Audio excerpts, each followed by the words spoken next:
Assalamualaikum warahmatullahi wabarakatuh. Selamat pagi semuanya. Perkenalkan, nama saya Diva Ayu Maharani dari kelas 11 MIPA 2. Saya di sini akan menjelaskan tentang teks eksplanasi. Apa itu teks eksplanasi? Teks eksplanasi merupakan teks yang menjelaskan sebab akibat suatu fenomena. Di antaranya peristiwa alam, ilmu pengetahuan, sosial, budaya, dan lainnya. Teks eksplanasi juga berisi fakta yang akan menjelaskan bagaimana dan mengapa fenomena itu bisa terjadi. Oleh sebab itu, tujuan utama teks eksplanasi adalah memaparkan proses terjadinya suatu fenomena. Teks eksplanasi penjelasannya berupa bidang keilmuan atau bersifat ilmiah yang mengacu pada fakta, realita.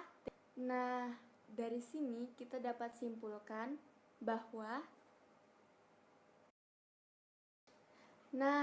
selanjutnya kita mempelajari struktur teks eksplanasi. Apa ya struktur teks eksplanasi? Jadi guys, aku bakal kasih tau kalian struktur teks eksplanasi. Yang pertama ialah pernyataan umum.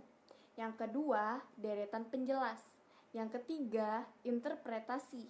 Yang keempat, simpulan. Nah, kalau kalian mau tahu penjelasannya,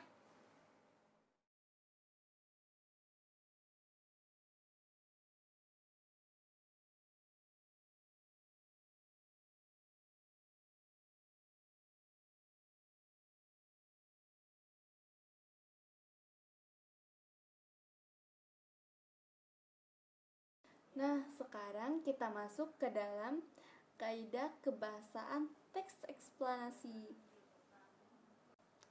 Teks eksplanasi menjelaskan secara ilmiah proses dan kejadian suatu fenomena dengan menggunakan ragam bahasa baku yang bersifat universal. Pemaparan informasi dalam teks eksplanasi mudah diakses oleh pembaca umum atau tidak terbatas pada kalangan tertentu saja. Oleh sebab itu, penggunaan kata dalam teks eksplanasi harus sesuai dengan pedoman umum ejaan bahasa Indonesia. Berikut ciri kaidah kebahasaan teks eksplanasi. Yang pertama ialah kopula. Kata ini menjelaskan tentang definisi kata, istilah atau konsep yang berkaitan dengan fenomena. Yang kedua ialah kata kerja aktif. Kata ini kerap digunakan pada bagian deretan penjelas, bertujuan menjelaskan sebab akibat dan proses, sehingga subjek fenomena berperan sebagai tujuan dari suatu peristiwa atau peristiwa tertentu. Yang ketiga ialah konjungsi. Konjungsi yang digunakan menjelaskan hubungan sebab akibat dan hubungan kronologi suatu fenomena. Yang keempat, keterangan waktu. Kata ini digunakan untuk menjelaskan waktu kejadian suatu fenomena. Yang kelima, istilah ilmiah. Istilah ilmiah yang sesuai konteks kerap digunakan untuk memperjelas definisi hubungan sebab akibat atau kronologi suatu fenomena. Yang keenam, kata ganti benda. Subjek yang menggunakan kata ganti benda atau non persona seperti itu, ini, dan tersebut.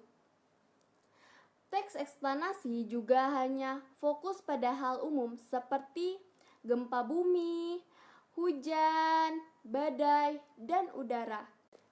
Sekarang kita akan mempelajari cara menulis teks eksplanasi. Dalam membuat teks eksplanasi, kita dapat menggunakan dua pola pengembangan, yaitu pola pengembangan sebab akibat dan pola pengembangan proses. Berikut langkah-langkah menulis teks eksplanasi. Yang pertama ialah menentukan topik yang menarik. Tentukan fenomena alam, sosial atau budaya yang ingin kamu sajikan, misalnya proses terjadinya bulan purnama. Kedua, membuat rancangan kerangka teks. Buatlah kerangka-kerangka karangan berdasarkan struktur teks eksplanasi, yaitu fenomena-fenomena, penggambaran rangkaian kejadian, dan ulasan. 3. Mengumpulkan referensi. Cantumkan fakta dan data yang kamu kumpulkan pada bagian penggambaran rangkaian kejadian. Yang keempat, mengembangkan teks. Kembangkan kerangka karangan hingga menjadi teks eksplanasi yang utuh. Yang kelima, menyunting teks. Baca dan pahami apa yang kamu buat, lalu suntinglah kalimat yang tidak sesuai. Nah, sekarang aku bakal bagi tips cara membedakan teks eksplanasi dengan teks lainnya berdasarkan ciri-ciri atau simbol. Yang pertama, ilmiah. Fenomena yang salah dalam teks eksplanasi konteks ilmiah yaitu berupa fakta, realita, teori, dan penelitian. Penjelasan tersebut dapat berupa sejarah, klasifikasi, atau definisi. Logis. Penjelasan fenomena dalam teks eksplanasi bersifat logis dan teoretis. Ketiga, objektif.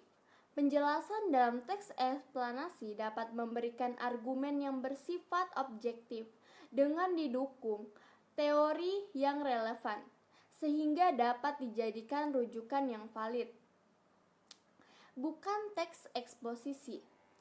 Teks eksplanasi tidak bertujuan mempengaruhi pembaca, tetapi melemparkan fakta berdasarkan bidang keilmuan. Bukan teks prosedur. Teks eksplanasi menjelaskan proses yang alami, tidak disadari dan melalui jangka waktu yang panjang. Nah, dari yang tadi kita dapat simpulkan, ada 5 simbol dan ciri-ciri yang dapat membedakan teks eksplanasi dengan teks lainnya. Kalian contoh teks eksplanasi. Lalu aku akan jelaskan mengapa itu dikatakan teks eksplanasi. Dalam contoh teks tersebut dapat kita lihat ciri-ciri teks eksplanasi. Fenomena yang dijelaskan dalam teks tersebut berdasarkan konteks ilmiah, yaitu berupa fakta tentang terbentuknya suatu candi yang megah sejak ratusan tahun lalu. Teks tersebut juga bersifat logis atau masuk akal dan objektif dengan didukung teori yang relevan. Hal ini dibuktikan dengan adanya keterangan waktu dan tempat. Teks tersebut juga memaparkan suatu fenomena berdasarkan fakta dengan tujuan menambah pengetahuan pembaca. Fenomena tersebut juga terjadi secara alami dan melalui jangka waktu yang panjang. Oleh sebab itu, teks tersebut tidak berusaha mempengaruhi pembaca dan menjelaskan suatu proses yang alami. Sekian, terima kasih. Semoga bermanfaat ya teman-teman. Bye-bye.